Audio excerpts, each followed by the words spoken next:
Welcome to the Italian Wine Podcast. This episode is brought to you by Vinitaly International Wine and Spirits Exhibition. The 54th edition of Vinitaly was held from the 10th to the 13th of April. If you missed it, don't worry. Go to vinitalyplus.com for on-demand recordings of all the sessions from the exhibition.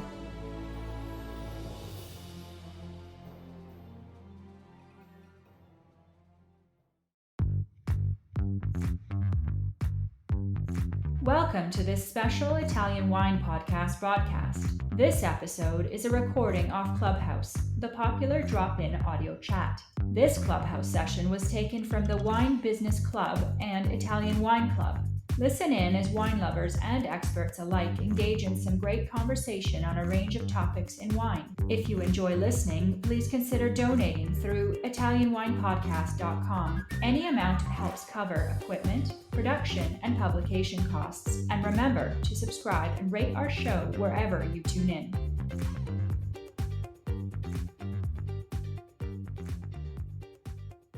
We'll get started. So today, as you guys know, let me just say hello to a few people. Paul, I hope to see you. Monica, Annie, Melissa, I see Andre. So I guess we can kind of get started.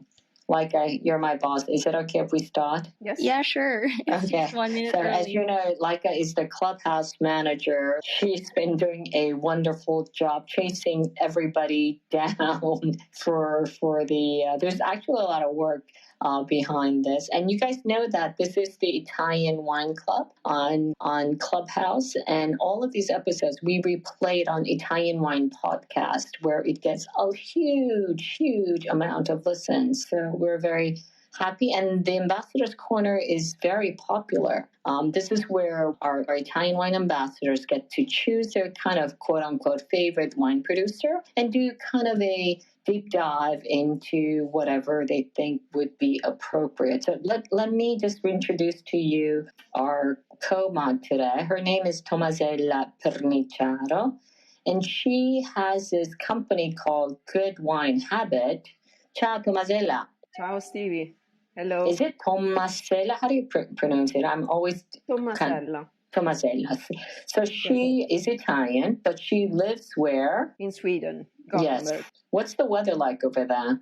Well, actually, we have been very lucky because it's quite sunny at the moment and quite warm. Are you coming to Vinitaly? No, unfortunately, not this year.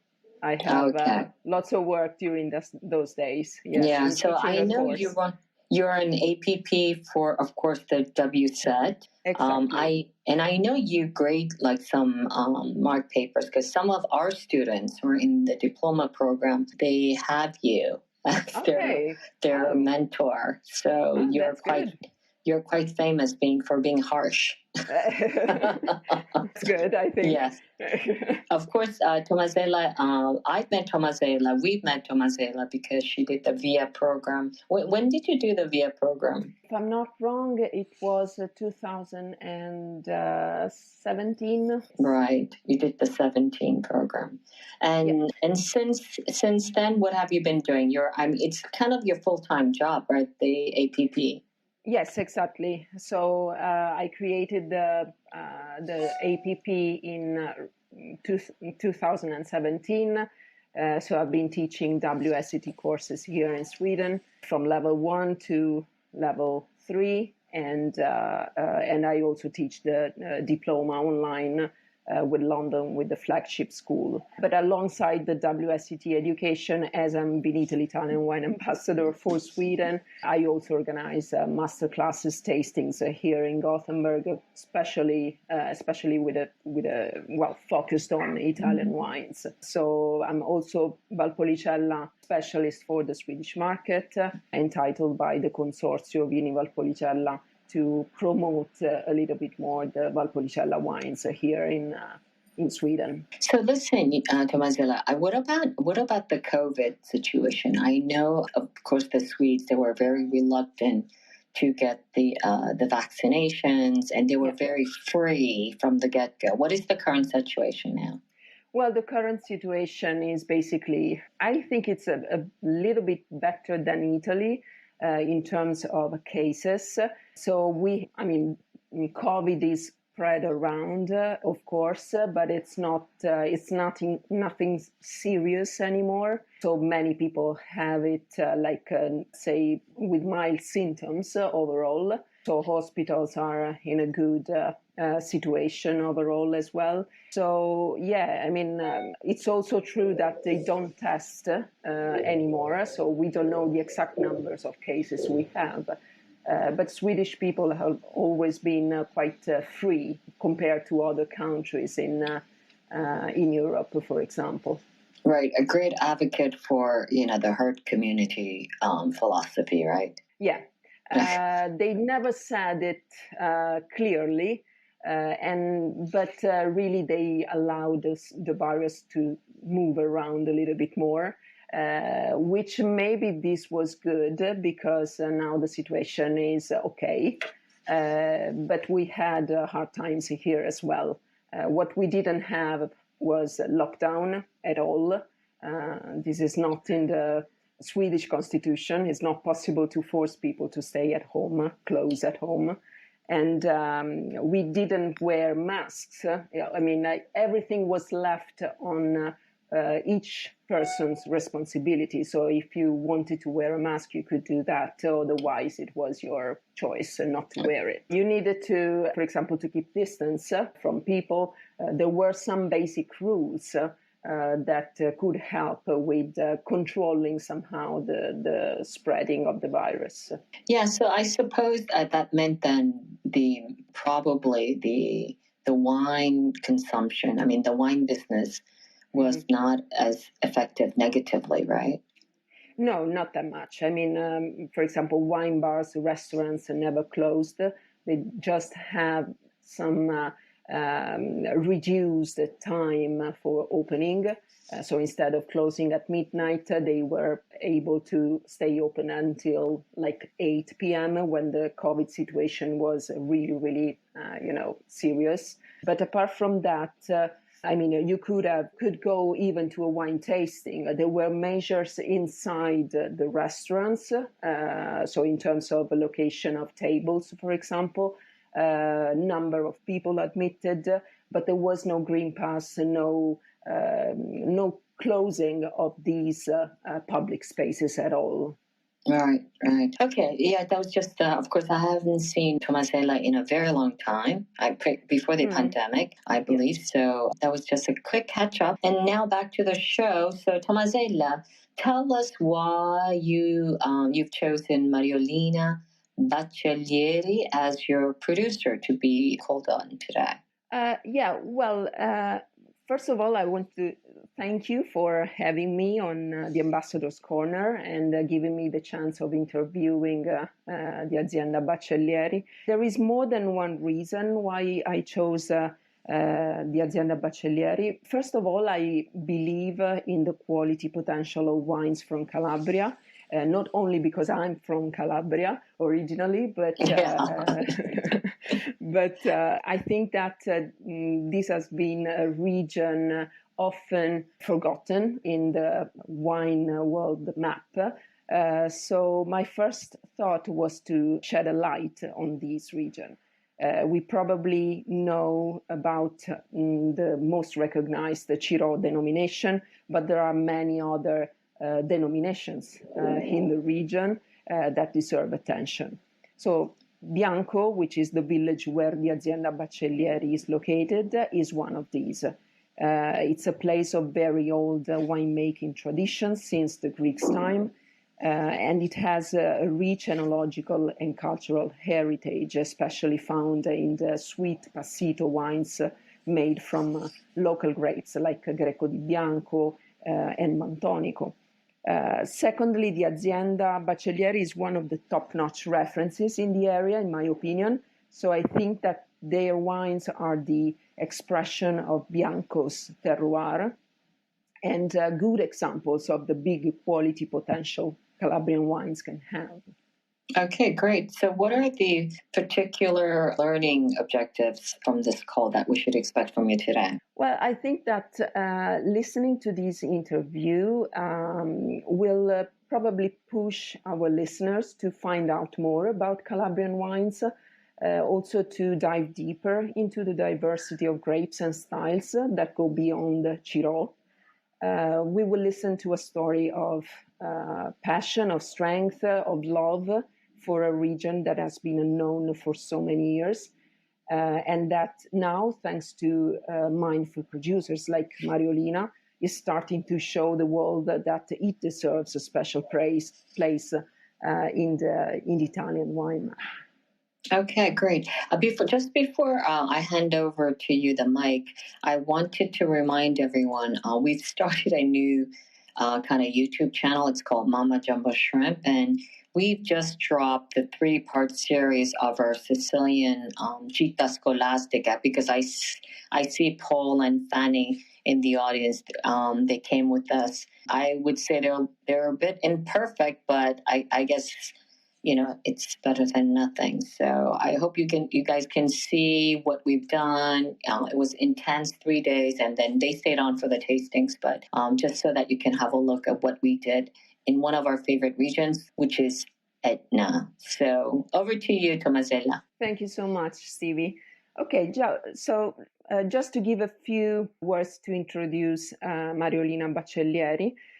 She was born in Reggio Calabria in 1962, but she left Calabria in 1980 to move to Florence, Tuscany, where she worked and lived until 2009.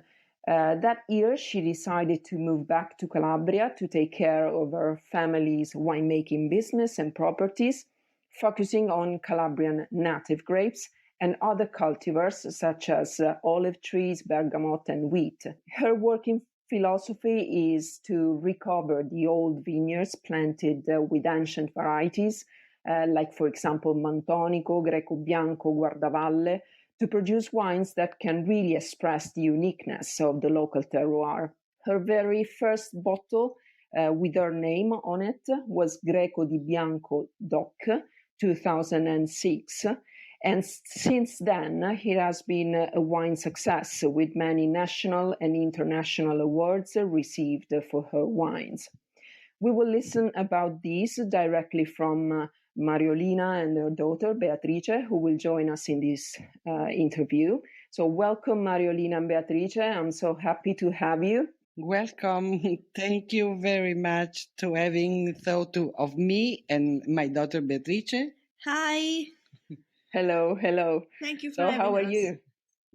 Fine. We're good. Thank you. Good. Fine, thank you. Perfect. So let's kick off the interview with the first question. Can you give us a brief introduction about the Azienda Baccellieri, explaining a little bit more about when and how it all began? Yes, the history of the company, as you say, in my name, with my name on label, was born in 2006 with my first harvest of Greco Bianco di Bianco. The cultivated lands, which include, in addition to vineyards, also oranges, bergamots, lemon, olive trees, have been owned for centuries, but really the passion for wine and winemaking has always been a family thing. My father has always involved me in running the business. Oh, that's great. So, for example, how many hectares do you have, just to give an idea to our listeners of the property? We have 15 hectares that we cultivated directly, because there are much more that they have our other persons that are not are our properties, but the hectares that we cultivated directly are 15 of vineyard. Vineyard, yes. In total, the company has 100 hectares. Okay, so just before talking a little bit more about the grapes you plant and the wines you produced. Can you tell us what inspired you to come back to Calabria after many years spent in Tuscany and to jump into the wine world? Because I guess you were working in another field, in another business, and it was not wine. Yes, I never really left. Yes, I did move away from Calabria to Florence when I was 18, many years ago. But several times I returned to native land. I traveled back and forth. And one day in 2009, I just realized that it was time for me to actually preserve our family's heritage. So I moved back for good. 4 years there was talk of unobtainable wine, and thus is the first bottling of Greco di Bianco Passito was born. Okay, so was it an easy start in this world? I mean, did you have any precise vision of what to do, how to do it, even considering the eventual challenges that you would have overcome? So, hi, it's me, it's Beatrice. Hi, hello. My mother, when she started, she began quite naively. It was more about passion and the joy of taking over and being finally home. And she really went by the by, learning as you go. And she was lucky enough to have great professionals that helped her to get ahead of the business, how to do it, how it works, and mixing. So what it was traditional about winemaking and Bianco and Calabria, and the new modern techniques that are really needed for making wine today. So she didn't really have a vision. She was more enthusiastic about it. I remember I was still in Florence, and she would call me and explain everything very happily. And so maybe now it's more serious. Now it's definitely professional. And back then it was more about joy, really. Okay, that's great. I think that this is what you need when you start a business like this: joy and passion, possibly. So I guess you also decided, for example, not to choose to work with the international varieties, but just to focus on local grapes and native grapes. Is it correct? Yes, Tommasella. In fact, because I think everybody have a mission, and as I doesn't know because, but I in me there was something that tell me, go away. You have to preserve what your father and before your father, your grandfather, your grandfather before they left to me, and I have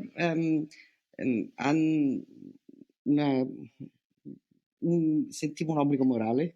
It was a moral obligation. Yes. About this, about my land, about my Calabria. I don't know. It's a passion, it's a love, it's a family. The company is a family. It's a family business, and yes. That's good. I mean, I think that was good to have this voice, inside of you saying to go on with the tradition and not to lose the heritage and the culture as well. So now let's talk about the terroir. Can you tell us what makes your site, Bianco, in the province of Reggio Calabria, so special and so perfect for viticulture?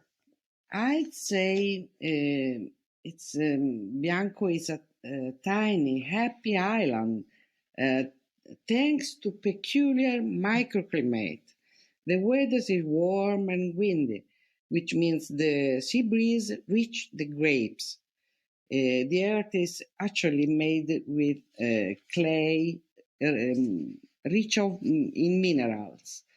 There are also lots of natural herbs which we don't remove from vineyard. For example, we do not practice chemical weeding. For example, herbs are licorice that you can find in every our wines. Herbal, they add flavor to the wine, and they increase the complexity. The company since 1998 was organic farm, and I continued what my father started so many years ago, and I think that it's important to give to person, client, a wine sano, healthy wine. A healthy wine, not only a good wine, but a healthy wine made with grapes that we produce. We don't buy grapes. We have our grapes. And Bianco is, I think, noi siamo fortunati. We are lucky. We are lucky to live in Bianco. Yeah.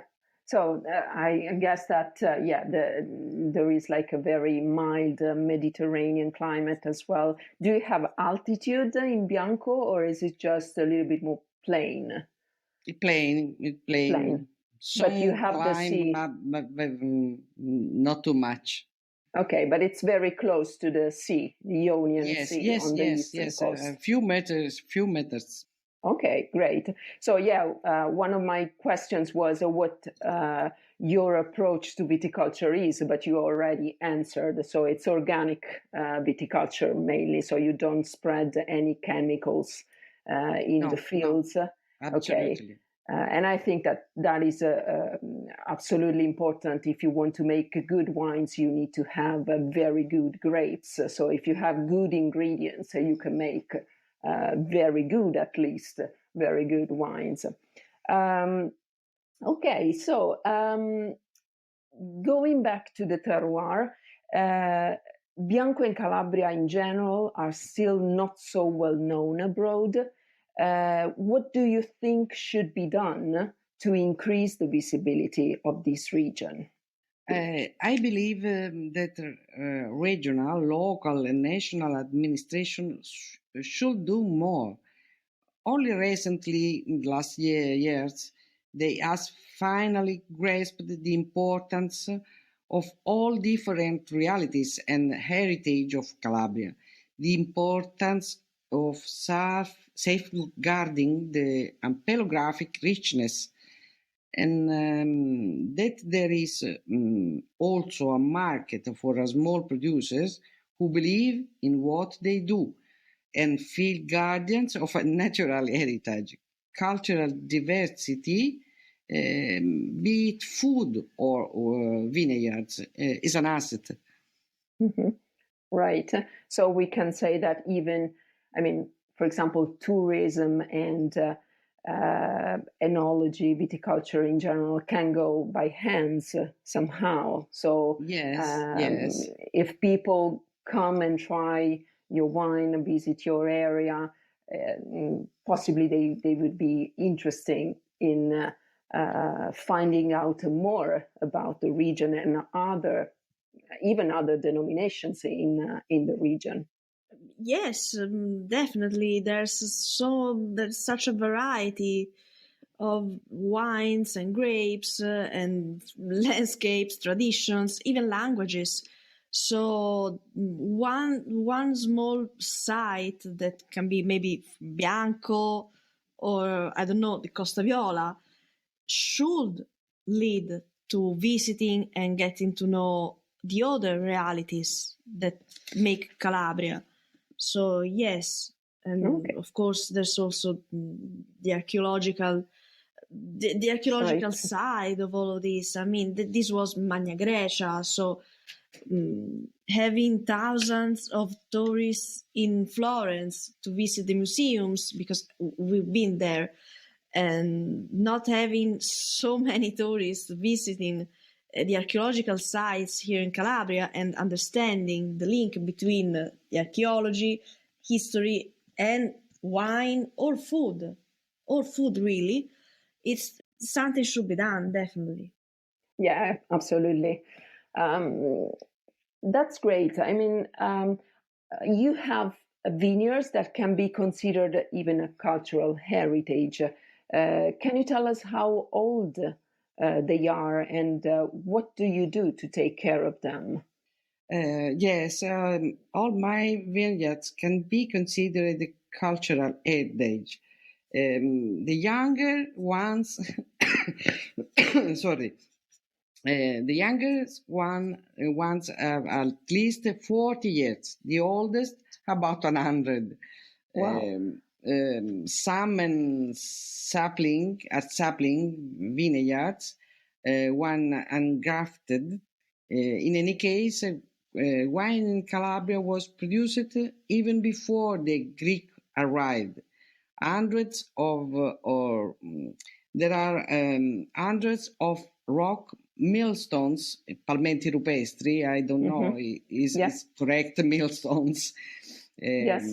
Very many in the area around Bianco, and they are archaeological evidence of this. In any case, I am personally grateful to Greeks for bringing us presumably the seeds. I don't think they arrived with wine, because the Greek bringing us Greek and Mantonic grapes varieties. We tend to them with a mix of traditional knowledge and modern techniques, machinery wherever possible. So I read that you have also asked for a study about the Mantonico grape you have. Is it correct? Yes. I'm in any case. There are many history about this, but I would just like briefly to mention a published study of the dottoressa Manna Crespan, responsabile del CREA di Conegliano Veneto, which shows that the pedigree of main southern vines, for example Catarato or Zibibo, and beyond, for example Sangiovese or Trebbiano, we find Mantonico as a second parent. This study has been published on American Journal of Enology in 2017, and this is a study very important because they are an heritage much more important for many of vines of Italian vines, not only southern vines. Italian, yeah. So Mantonico is also, it can be, yes. From this study, they said that Mantonico grape is the parent variety of many other grapes. Yes. So is it possible for visitors to have a look at your old vineyards, I guess? So when they visit your winery, you organize a tour of these old vines? Yes, sure. We love it because people love to see the vineyards, to speak with us, and Having the possibility of seeing the vines in person, like they're real for real, Yes. So they get to understand how it's done, how it's tended to, and really seeing the differences between every and each grape, because it's not obviously the Greco grape doesn't look like the Mantonico grape, and these grapes don't look like the Nerello grape.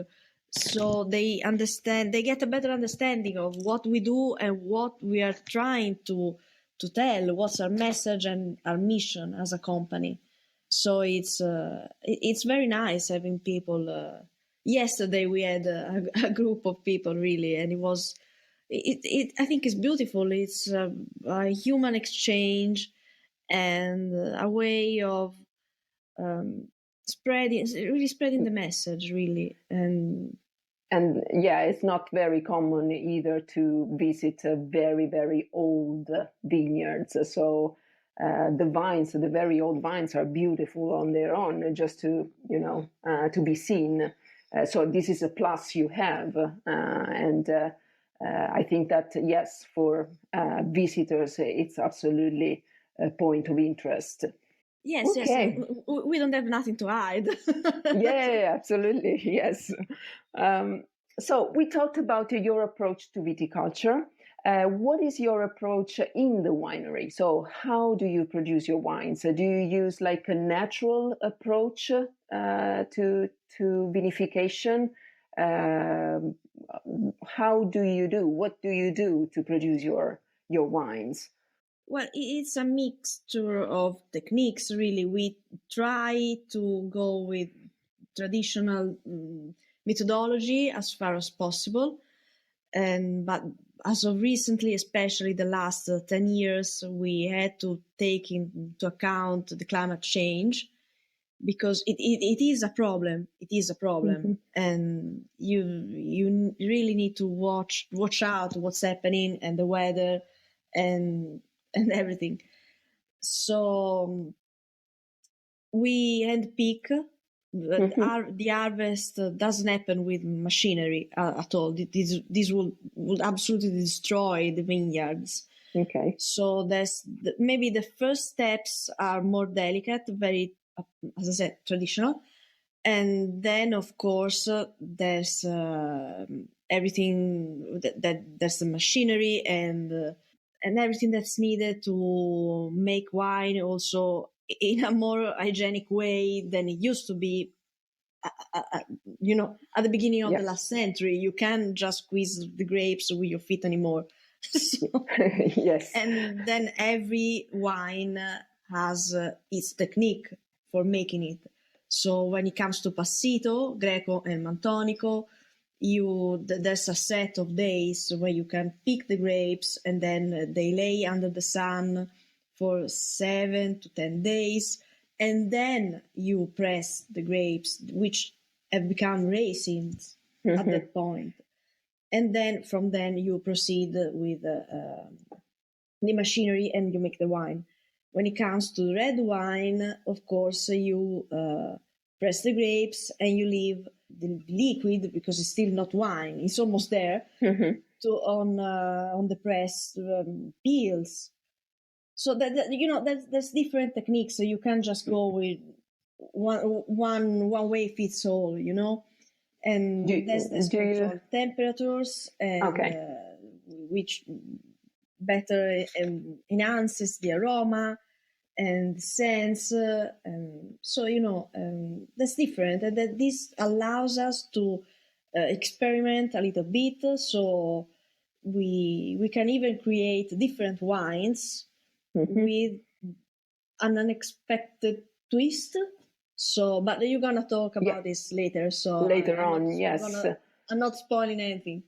No. Do you have oak? Do you use oak for aging, for example, for specific styles of wines? I guess. Okay, so stainless steel mainly for fermentation, and then eventual aging in oak. Yes. It's okay. And is it like old oak, new oak? What kind of oak is it? Secondo passaggio. Okay, second use. Yes. Second use oak. Okay, great. So I guess that you probably use old oak just to preserve the varietal expression a little bit more. Yes. To give a more, a purer idea of what the grapes can deliver in the glass. Yes. And it's important for us that grapes can explain himself without adding nothing. Yes. Yeah, that's great. So coming to the wines now, we have talked about how you produce the wines, but we would like to know what styles of wine you produce. Okay, so if you can give us an idea of the range of products you have. Yes, we make 2 Passito wine, Greco di Bianco and Mantonico, 2 white wine, Siccagno and Dromos, 2 red wine, Piroci and Dromos, a rosé wine, Violet, and an orange wine, Dromos. Okay, so what are the grapes used to produce these wines? Greco di Bianco is 7%, 100%, Greco Bianco di Bianco, Mantonico 100% Mantonico Bianco, Siccagno is 100% Greco Bianco di Bianco, early harvest, Dromos Bianco is Greco di Bianco and Guardavalle 50% each other. Red wine Piroci is 100% Nerello. Dromos is Gaglioppo and Nerello 50% each. A rosé wine is also Gaglioppo and Nerello 50%, and the orange wine is 50% Greco Bianco di Bianco and Mantonico Bianco. Okay, so from what we can see, it's basically native grapes, and some of them are really local. You can find them only in specific areas of Calabria, like for example the Guardavalle is not so common to find plantings of Guardavalle, but you have grapes of Guardavalle to use, the Nerello and the Gaglioppo, of course. This is the most famous, the star grape of Calabria, we can say. So is there any of these wines that you think most represents your winery, the Azienda Baccellieri? I think it is Greco di Bianco Passito, but the last years we have many satisfaction about Piroci and Siccagno also. The red wine and the white wine, Monovitigno, with only one variety of grapes. Also the last years Mantonico Passito, because they seems that was less famous that Greco di Bianco. Indeed, is very, very special, and all over the world they loved also Mantonico. I think most famous is Greco di Bianco Passito. I don't know sincerely what is the wine that best represents us. Yeah. Well, you are really one of the very few producers treasuring the tradition of making historic sweet passitos from Greco and Mantonico grapes. And I have to admit that when I tried your Mantonico. I tried both, the Greco and the Mantonico, but the Mantonico, when I tried it, I felt like in heaven. It was a wow experience. They are made in a very similar way, but they are different than in the glass.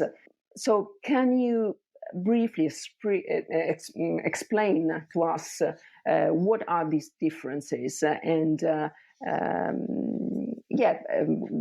how can you describe them to invite our listeners even to try them? The differences are in the vine, really. The vines leaves are different. Greco berries are oval-shaped, thin peel. Mantonico are rounder, more resistant peel. The grapes look and taste different. Their identity, if you will, age with the wine and become ever more evident. I will describe Greco as warm and silken. Mantonico is strong and persistent, deep. Greco and Mantonico represent thousands of years of history.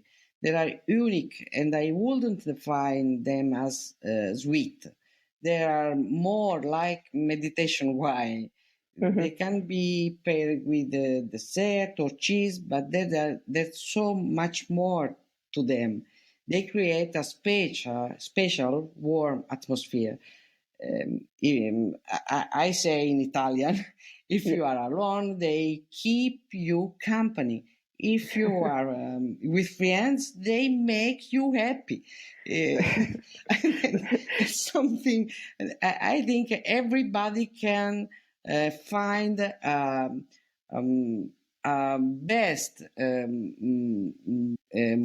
ragione. Reason to bere. The reason to drink it. To drink the best reason to drink them or the other because there are something mythological in this, and only when you do drink you understand. It seems that appears in the Greek temples foretold the future drinking Mantonico. In fact, in Greek language, Mantonico means mante teikos, means divinatory. You understand? I don't know if... Yes, I mean, whenever they sorry drank... for my English. No, that's good. That's great. I would like to explain me as usually do in Italian because I am I would like to have many words to explain, and so Greco in the ancient text, for example, Herodotus. They say wine to make love or to have more courage in war. Greco and Mantonico are mytho for me. Yeah. So if Greco gives you the courage to go into war, yes. The Mantonico can make you able to speak with God, because as the ancient Greeks did when they tried to. Many ancient texts, also in Pompeii, I was speaking with God, so so it's true. What I found is that the Greco in general is quite floral. For example, is a little bit more delicate than Mantonico. As you said, Mantonico is quite strong, austere. It has these nuttiness, these notes of even tobacco, chestnut, that makes it absolutely wonderful and very, very interesting to try. I think that there's no other wine, Passito wine like that. So I absolutely encourage our listeners to search for your Mantonico and to try it, because it's a real experience. Okay, that's great. What are the main markets where you export your wines, by the way? Because our listeners are based in different areas of the world, not only in Italy. So what are the main markets where you sell your wines? At the moment, we are in Australia, in Sweden, Yes. and in Canada, in Quebec. Okay. Market very, very important for us. Yeah. So you're having also a good success there. I mean, customers like your wines, and I can speak about Sweden because I know that they are selling very good. People like it. People love it, especially when they try it in a wine tasting. I can see sometimes, or when I include your wines, their reaction, they're very, very surprised. So, as I said, look for them and try them. It's the only way to know what they are able to express in the glass. Okay. You mentioned before that you made, among your styles of wines, there is one that is new coming, which is the orange wine, an orange wine. So can you tell us what pushed you to produce such a style? Because it is not the traditional style in Calabria. So how is the wine made? And what are the reasons why you decided to produce an orange wine? Yes, it's true. It was originally made for the Canadian market. It is not traditional at all.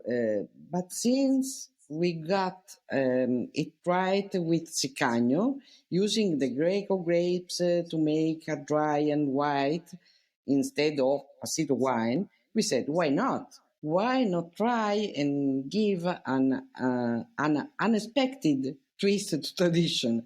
It's made like a Calabrian farmer wouldn't have made this red wine. But we actually use 2 white grapes and treat them like we do with the red grapes, like the red wine Piroggi, with maturation on the skins. So skin contact, yes. Yes, for 5-8 hours, and then born the orange wine, and actually is my preferred. I can't explain. I haven't so much expectative, but there have been very, very a surprise for me, and I'm happy. Yeah, so it's a blend of Greco and Mantonico, you said. Yes. Okay, so yes. Macerated on skins for a few hours. So it gets 5-8 hours. Okay, and then is it aged in oak as well, or is just stainless steel? No, just the steel. Okay. So, and are you already selling it, or is it just a new release? It's a new release which was made for Canada. So in Canada, it began selling before Italy, really. Okay. But now, yes, it's selling in Italy too, and it's going very well. Really, people appreciate it, understood that it was different, and they really like it. So it's going great. Okay, perfect. That's good to hear. So the last questions: do you have any more new projects coming up in the near future? Really, I don't know, because the means happens. There is one I've been toying with years. the popular sparkling wine. The market demands it, but to be honest, personally, I'm not a fan of sparkling wine, so kind of keeps being postponed. But I don't know, maybe a sparkling wine. I don't know, Beatrice. What do you think about? It's up to you. I mean, it's I don't make the decision about this, but you never know. it might happen. It might happen. Yes. Exactly. Well, that's great. This was our last question. So thank you so much, Mariolina and Beatrice, for answering all these questions. It was a real pleasure for me to interview you. I hope our audience now will book a trip to Calabria, to Bianco, and visit your winery and have the chance of trying the wines with you and listen to your story. So I will give the room back to Stevie now. Hey, thank you so much. Thank you. So, Mariolina, I have a question, something more practical. How do you get to your winery, like logistically? I mean, obviously, we'll have to take a plane. What is the nearest airport? How to get to our winery? Yes. There are several airports, thankfully, in Calabria so far. If they don't shut down one of these, because politicians always do stupid stuff. But there's an airport in Reggio Calabria and one in Lamezia. Especially Lamezia is very well served by Ryanair and companies such as this. So the trip is not expensive, really. You can get here with a few euros. And then from these that would be for the Europeans, but and then you get to Lamezia, and then how far is it from Lamezia, the airport? 1 hour and a half of driving, really, and then it's really about the car. Yes. Yeah, so you would have to rent a car from the airport. Is that correct? Yes. Okay. And what about coming from from America? Because Paul Bologna wrote on the chat, like he said, the tourism billboards of Calabria that I see at the airports makes me want to visit. So, like, if we were to come, to Calabria, just a group of us, how would we get that from let's say from America internationally, from Rome, I suppose, right? Flight from Rome or Milan? From Rome or Milan. And then there are flights from both Rome and Milan. So you need to reach one of these two cities, and then it's down to Lamezia. Otherwise, I don't know. I'm not sure, but they were discussing this. Maybe there's a way of reaching from Catania, which is in Sicily. Oh, how far is it from Catania? Catania is a couple of hours, really, because you have to reach then Messina and then take the boat to cross the strait, and then. But it's from Milan or Rome. So you get from America, Milan or Rome, and then Lamezia. Yeah, of course, Beatrice, I don't know if we organize as a group like these Gita Scolastica. We were talking about it actually last time we saw some of our friends, and we were talking about Calabria as a destination. So, just a question about that logistics thing. So you guys, Laika, do you want to come back and tell us what's going on before we hit the Vinitaly break? Yeah, sure. So we're going to have, actually I'm chatting with them right now. For next week, we're going to have an interview, Ivan Giuliani, and to be interviewed by Emilia Marinig. So that's going to be next week, Thursday at 6 p.m. Italian time zone. And then we're going to have a break for the Vinitaly Marathon. Yeah, because then we'll all be in apnea. Actually, everything starts next week. I'm looking forward to seeing some of you. Also, next Wednesday, it will be on a different channel. There is a Maze Row call with John Irwin, who's one of our Italian wine ambassadors, of course, and he will be interviewing. That's 7 p.m., however, Italian time. Andrea Pieropan. I know they've built a lovely new winery here, if anybody would like to ping them. So that's it for now. And thank you so much, Tommasella and Mariolina and Beatrice, for helping out there.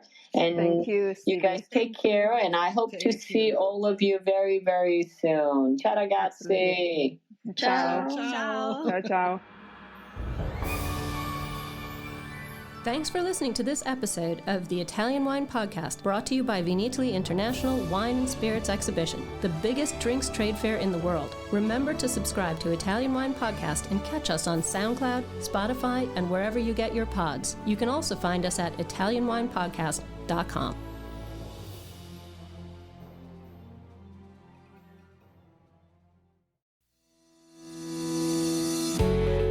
Hi guys, I'm Joy Livingston and I am the producer of the Italian Wine Podcast. Thank you for listening. We are the only wine podcast that has been doing a daily show since the pandemic began. This is a labor of love and we are committed to bringing you free content every day. Of course, this takes time and effort, not to mention the cost of equipment, production, and editing. We would be grateful for your donations, suggestions, requests, and ideas. For more information on how to get in touch, go to ItalianWinePodcast.com.